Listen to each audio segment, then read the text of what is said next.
sida lagu sheegay war-saxaafadeed ka soo baxay xafiiska wasiirka wasaaradda duulista iyo hawada ee dalka jamhuuriyadda Soomaaliland diyaaradda Ethiopian Airlines ayaa hakisay duulimaadyadeedii Hargeysa iyadoo oo aan caddayn ay yiraahdeen sababta ay u baajisay duulimaadyadeeda sida aynu wada ognahayna buu yiri war-saxaafadeedkaasi Soomaaliland waxa ka jira nabadgelyo buuxda oo aan ka jirin wadamo badan oo ku yaala geeska Afrika iyo kuwa caalamkaba haddaba waxa aanu qoraalkan war-saxaafadeedka ku cadaynaynaa bay yiraahdeen wasaaradda duulista iyo hawadu in diyaaradda Ethiopian Airlines ay mas'uul ka tahay dhibaatada soo gaadhay dadka rakaabka waxaana laga rabaa diyaaradda Ethiopian Airlines inay si degdeg ah u xallisho dhibaatada dadka rakaabka haysata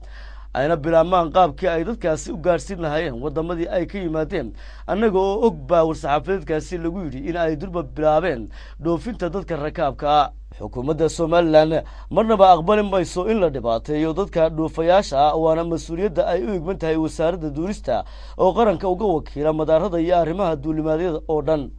arrintan eedeedana waxaa iska leh war-saxaafadeedkaasi yiri Ethiopian Airlines oo ah diyaarad ganacsi Soomaaliland ka hesha faa'iido aad u badan mana jirto ammaan xumo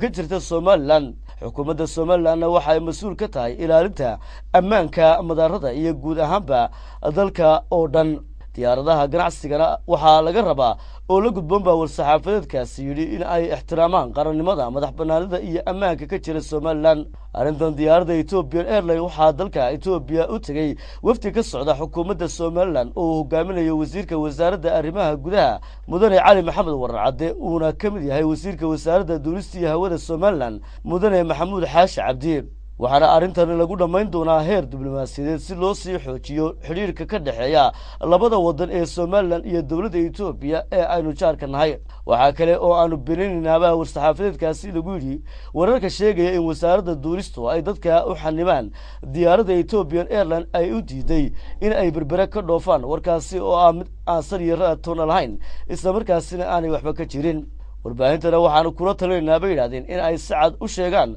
nabadgelyada Soomaaliland ka jirta oo ah mid ummadda oo dhan dani ugu jirto danta gaarka ah ay ka hormariyaan ta guud iyo masaalixda qaranka